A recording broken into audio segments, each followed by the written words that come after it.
If you love Teenage Mutant Ninja Turtles, then you're definitely gonna love frogs. That doesn't make sense, but today, I think we might. Look at this big old box. What is gonna be in this big old box but a big old frog? And it's pretty obvious because you saw the thumbnail and you figured that's probably what I was reviewing anyway. Colossus of the Swamps. So we got a nice VHS style cover. We've got obviously some more variants of these two. I mean, come on, I think enough is enough. You don't need any more of that, but to confirm, look, you see these two, and on the back of that, another drawing. It's definitely gonna happen. It would be crazy if they didn't do these fun spring break vacation Bebop and Rocksteady. Anyway, when is that gonna be? That might even be in the box. I don't know, I haven't opened it yet. But look at this, big old froggy boy. All the people involved, look at these people. Congratulations, you guys rock. Brody, that's a name you see a lot. May, that's a new name for me. Let's flip it open. There's an image. That's a real thing.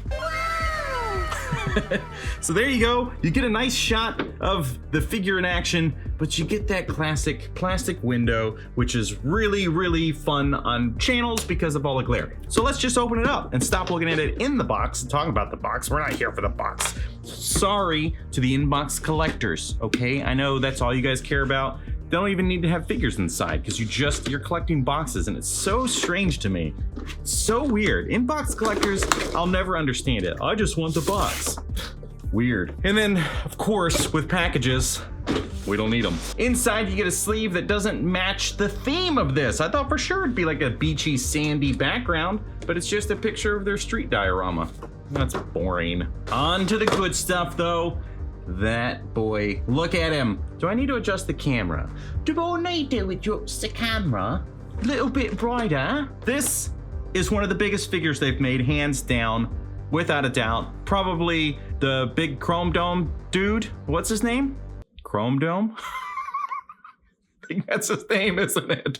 And then you got this one, Rex 1, also very big. This is a gigantic, heavy piece of plastic. He's way bigger than Rex 1. Let's find out. I forgot how much it was. $54.99. That's a hefty price for a hefty boy, but I think that's probably justified. Let's take it out of the plastic and then look at it more. Oh my goodness. So he is so heavy duty, he's actually got some twist ties, not just these clear things. Goodness sakes, this is a beast. Consider subscribing. That button is there because it wants you to come back and watch my videos. And you know what? The truth is, I want it too. I actually want you all to continue watching my stuff and not just watch a one-off video. I'm trying real hard here. All right, Napoleon Bonafrog, the big boy. He's got an extra head and he's got 2 extra tiny heads that you can replace. No, it's not for that one. It's for the figures that came before him, the regular size ones. You get a couple extra head sculpts. That's actually pretty sweet. Huh. Well, now that is a little unexpected. A nice little pleasant surprise for anybody that does have the frogs prior to this. That's pretty neat. How many times am I gonna say that? Hey, pretty neat. Say it again. Accessories. He's got a couple gripping hands. He's got this punching hands, and then these kind of open palmed, relaxing, gripping someone's face hand, whatever you want to do. And then this big unsightly seam that's gonna be fine because it's inside the body. So don't worry about that, even though it looks really off-putting right here. I think it's gonna be fine on the body. So looking at the details of this, I mean, fantastic, right? If you're gonna work something this large, then the details are definitely gonna be there because you got plenty of room to do it. You can actually kind of see where there was a seam going down the front and back, but they did a really good job of blending that in for the most part. I mean, there's a little bit of sightliness when we go, what do we say, people? When we shove it up the camera hole. That's right.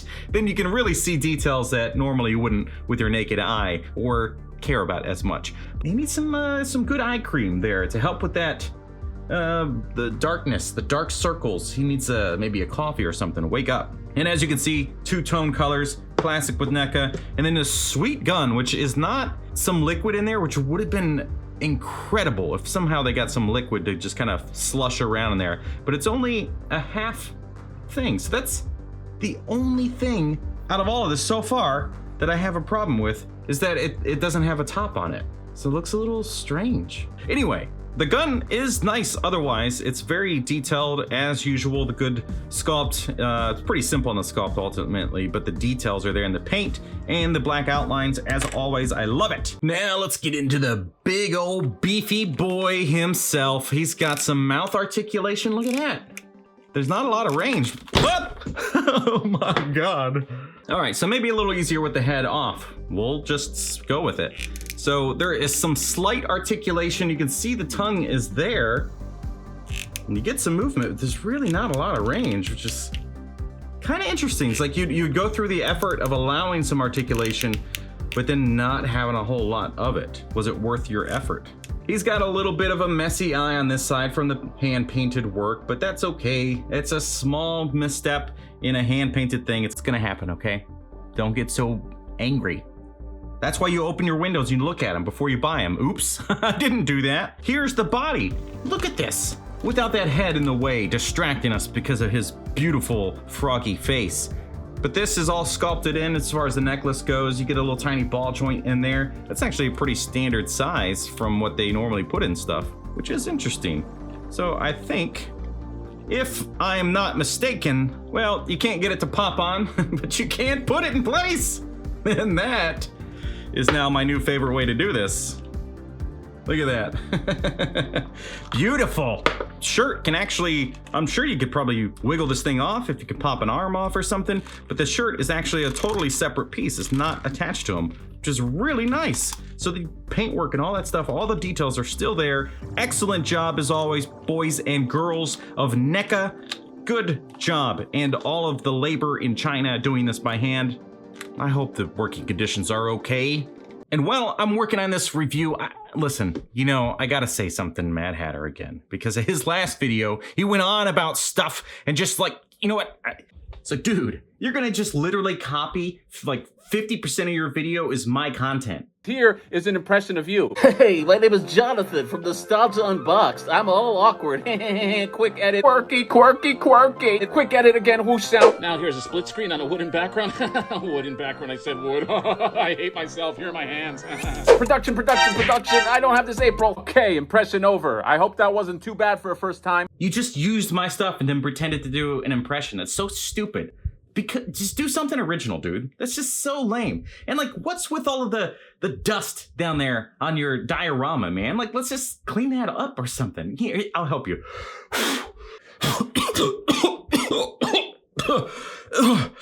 Jesus Christ. So since this is a pretty much completely original thing as the sculpt and everything goes, let's see how the articulation is on this thing. With the head obviously pops off kind of easy because there's just so much pushing on the sides of his face that it's just gonna knock that thing out of its socket. You can get some good spinning. You can get some, that's about it. That's about it.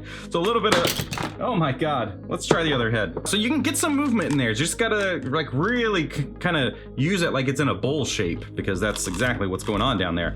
The arms, let's see, go out into a T pose. You can rotate at the biceps. He's got double jointed elbows, which it helps, but he's still only getting like 90 degrees out of that because there's just so much in the way.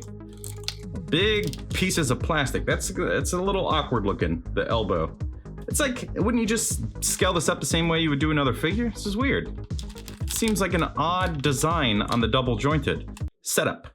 Double jointed setup. The arms will spin all around, no biggie deal. No biggie deals. You got the wrist, which will go to 90 degrees, pops off real easy.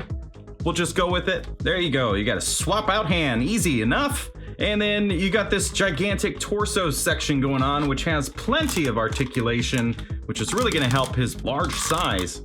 It's honestly more articulation than I would have expected out of something so big.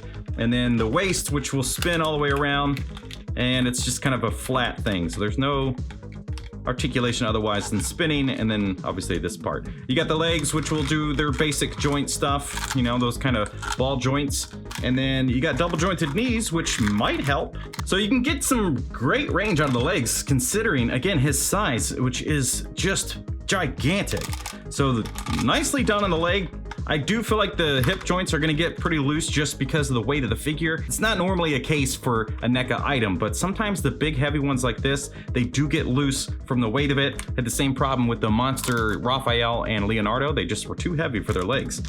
Then you've got the standard rocker thingy at the ankles and all that stuff. So, excellent job. This is very impressive articulation. Wow. I mean, if you need a big figure, you like big, gigantic figures, this is an awesome one to go after. The paint work, the detail, fantastic. I mean, not a lot going on in the sculpt, of course, because he's just kind of big shapes. But overall, I mean, this is just, it's a beautiful thing.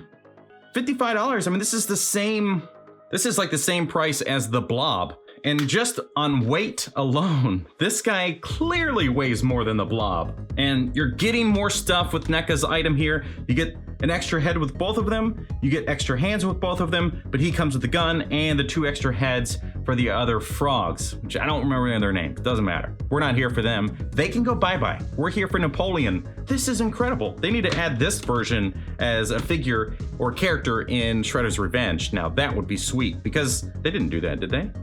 They did, I don't remember it. But this, he goes like crazy, he's like mad with something, and Donatello has to save him. And I don't remember that from the episode, I remember that because I read the back of the box. That's right, this episode supports reading. But yeah, these are big, heavy figures.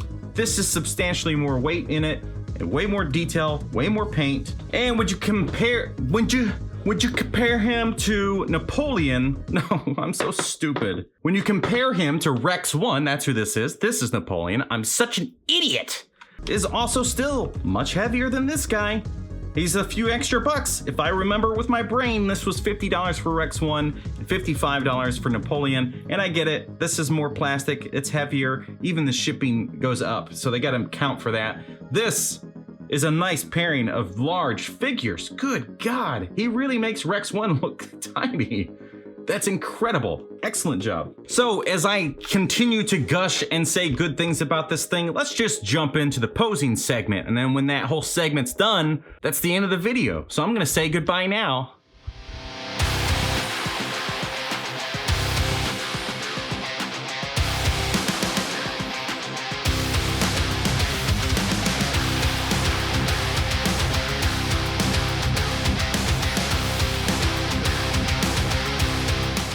Hey, big guy. Sun's getting real low.